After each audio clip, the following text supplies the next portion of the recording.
Life with শাহানায় সবাইকে welcome. শুভ অন্নপ্রাশন আমার ছেলের গেল কিছুদিন আগে, 2রা জানুয়ারি।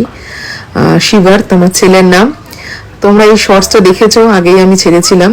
তো এই গঙ্গা নেমন্ত্রণ পর্বটা আমার ভীষণ ইচ্ছে ছিল, তাই আমরা করেছিলাম। মানে আমার হাজব্যান্ডের জন্যই সম্ভব হয়েছে। ও বলছে তোমার যখন ইচ্ছা হয়েছে ঠিক আছে তাহলে করা হোক। তারপর বৃদ্ধি হয়েছিল যজ্ঞ করে। সমস্ত ভিডিও এই ভিডিওতে আমি তোমাদের দেখাবো।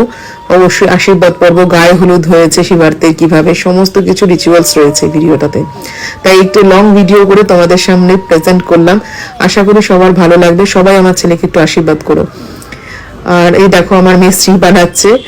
সেই দিন 2রা জানুয়ারির আগের দিন, মানে 1লা জানুয়ারিতে ও শ্রী বানিয়েছিল ওর ভাইয়ের অন্নপ্রাশনের জন্য। তারপর সকাল হয়ে গেল, পরের দিন আমরা সবাই স্নান টান করে সমস্ত কাপড় জামা নতুন পরে আমরা পুকুর নিমন্ত্রণ করতে গেছিলাম। তারপরে এই ছাদের উপর দেখো ওর বাবা, শিবার্তের বাবা অভিষেক খুব সুন্দর একটা তত্ত্ব সাজিয়েছিল ছেলের জন্য। তারপরে এই গায়ে হলুদ পর্ব শুরু হয়ে গেছিল। আমরা কিছু রিলেটিভসরা, আমার পাশে একজন বৌদি থাকেন, আমার খুব প্রিয় বৌদি, তো ওই বৌদি এসেছিলেন, সবাই আমরা মিলে গায়ে হলুদ মাখাচ্ছে। আমার শাশুড়ি, আমার মা, আমার বোন, আমার ভাইয়ের বউ আছেন, আমার ভাই মুখে মুখে প্রসাদ দিয়েছিল। সবাই মুখে প্রসাদ দিয়ে আমরা সবাইকে আশীর্বাদ করুন, সবাই শিবাকে আশীর্বাদ করেছিল সেদিনকে। তো তারপরে দেখো আমরা একটা ভোগ আনিয়েছিলাম। আমাদের এই খর্দা রাধাকৃষ্ণ মন্দির আছে, তো নিরামিষ ভোগ একদম। আমি ভোগের ডিটেলসটা তোমাদের সমস্ত কিছু পরের ভিডিওতে বলে দেবো। আমি পছন্দ করি অন্নপ্রাশনে নিরামিষ ঠাকুরের স্থান থেকে ভোগ আনিয়ে প্রসাদ দেওয়ার। আমার মেয়ের সময় আমি তাই করেছিলাম, আমার ছেলের বেলা আমার তাই ইচ্ছে ছিল। পরে আমরা অন্য কোনো সময় সে সেলিব্রেট করলাম নিজেরা, ঠিক আছে, বাট আমার এই অন্নপ্রাশনের সময় ইচ্ছে যে ঠাকুরের জায়গা থেকে ভোগ আনিয়ে মুখে প্রসাদটা দেওয়ার। আর আমরা নিজেরাও সেদিনকে নিরামিষ খেয়েছিলাম। সেই ভিডিওটাও তোমাদের সঙ্গে আমি পরে শেয়ার করবো অবশ্যই। যে শিবার্তের এই 2রা জানুয়ারির অন্নপ্রাশনের রিচুয়ালসে আমাদের কি মেনু হয়েছিল নিরামিষ, আর এই ভোগে কি কি মেনু ছিল আমি সমস্ত ডিটেলস শেয়ার করবো। এই ভোগ কিভাবে তোমরা পেতে পারো অবশ্যই আমি জানাবো তোমাদের। আমার মা দেখো আশীর্বাদ করছে, আমার কিছুক্ষণ আগে আমার শ্বশুর মশাই আশীর্বাদ করলেন। আমার ভাই বসেছে, ওকে মুখে প্রসাদ দেবে। তারপর আমার মামা চলে এসেছিলেন, আমার মামা আশীর্বাদ করলেন। দেখো বড়দের আশীর্বাদটাই তো কাম্য, আর কি আছে, তাই না? এই দিনটা তো আসবে না, ও বড় হয়ে যাবে, পড়াশোনায় ব্যস্ততা হয়ে যাবে, সবাই সবাই লাইফ নিয়ে এখন আজকাল ব্যস্ত। তো এইটুকু সময় সবাই একত্রিত হয়ে যে মজা আনন্দ, ওকে সবাই মিলে আশীর্বাদ করলো সবাই, আর আমরাও একটু একসঙ্গে সময়টা কাটালাম সবাই মিলে। এটাই, এর থেকে আর কিছু হয় না, না বড় পাওনা। তো অবশ্যই কিন্তু তোমরা জানিও ভিডিওটা কিরকম লাগলো কিন্তু। তারপর আমার জেঠু চলে আসলো আশীর্বাদ করতে। দেখো জেঠু আশীর্বাদ করছে। ও ঘুমিয়ে পড়েছিল অ্যাকচুয়ালি, এত টায়ার্ড ছিল, সকাল থেকে ঘুম হয়নি ঠিক মতো। আর ওর কোনো ঝামেলা নেই, বায়না নেই, ও ঘুমোচ্ছে। ঠিক পায়েসটা যখন ওর মুখে টাচ করা হচ্ছে, দেখতেই পাচ্ছ ও ঠিক নড়ে উঠছে, তখনই ওর ঘুমটা ভেঙে যাচ্ছে। তো পায়েসটা মনে হয় খুব পছন্দ হয়েছিল ওর, এর জন্যই ও ভীষণ মানে জেগে উঠছে, ছনপট করে উঠছে। সবাই বলছে যে না ঘুম আছে, তো তুই একটু জাগা, তাহলে ওকে আশীর্বাদ করবো। আমি না ঠিক আছে তোমরা করো না আশীর্বাদ, অসুবিধা নেই। ওকে জাগালে ও জাগছিল না, এত ডিপ ঘুমোচ্ছিল।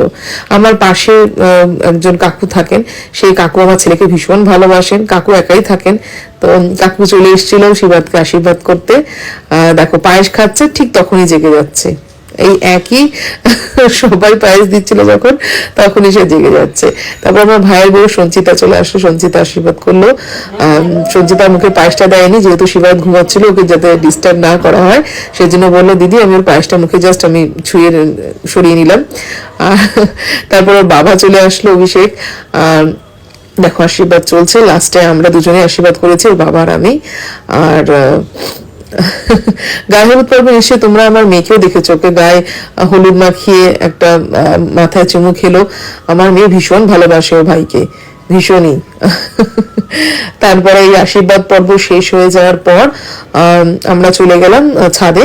আমাদের কিছু খাবার ম্যানেজ করা হয়েছিল, আমরা নিজেদের মধ্যেই নিরামিষ খাবার অ্যারেঞ্জ করা হয়েছিল, অবশ্যই তোমাদের সঙ্গে শেয়ার করবো। এই দেখো শিবার তখন একটু জেগেছে হয়তো ঘুম থেকে। আমাদের পাশে কিছু দুজন কাকিমা ছিলেন, বয়োজ্যেষ্ঠ কাকিমা, তারাও এসেছিলেন, তারাও আশীর্বাদ করেছিলেন। তো এত ঘুমোচ্ছিল, আমরা তাড়াহুড়োর মধ্যে আর অতরকম ভাবে ফটোগ্রাফি হয়েছে, বাট আমি ভিডিওটা করতে পারিনি। অবশ্যই ফটোগ্রাফি তো তোমাদের সঙ্গে শেয়ার করবোই। আজকে অনেকদিন হয়ে গেল, তো ভাবছিলাম যে কবে লং ভিডিওটা তোমাদের সঙ্গে শেয়ার করব, তাই আজকে সময় পেলাম একটু, তাই লং ভিডিওটা শেয়ার করে নিলাম। তারপর আমি শিবার্থকে ঘুম পাড়িয়ে দিলাম, ওরা সবাই ছাদে চলে গেছিল, অনেকে খাওয়া হয়ে গেছিল। আমি তো লাস্টে পৌঁছালাম, অভিষেক সবকিছু দেখভাল করছিল। খাবার সার্ভ হচ্ছে, আমরা বসেছিলাম আমার বোন ভাইয়ের বউর সঙ্গে। আমার পেছনে দেখো বৌদি বসে আছে, বৌদির 2 মেয়ে, আর টুপাই, কঙ্কনা, তারপরে কেমি বসে আছে, কেমির ছেলে বসে আছে। এরা সবাই আমার প্রতিবেশী, তো ভীষণ ভালো সম্পর্ক এদের সঙ্গে। তারপর আমরা খেয়ে নিলাম, তখন বাজে বিকেল 4টে প্রায়। তারপর খাওয়া দাওয়ার পর একটু গল্প গুজব হলো, হাঁটাচলা হলো। আর এই তো বললাম না, সবসময় তো সময় হয় না, সবাই সবার লাইফে ব্যস্ত। তো এইটুকু সময় পেয়েছি বলে একটু আনন্দ মজা করে নিলাম, একটু ঠাট্টা ইয়ার্কি করে নিলাম। আমার বোনকে সবাই খেপাচ্ছিল। তো কেমন লাগলো ভিডিওটা অবশ্যই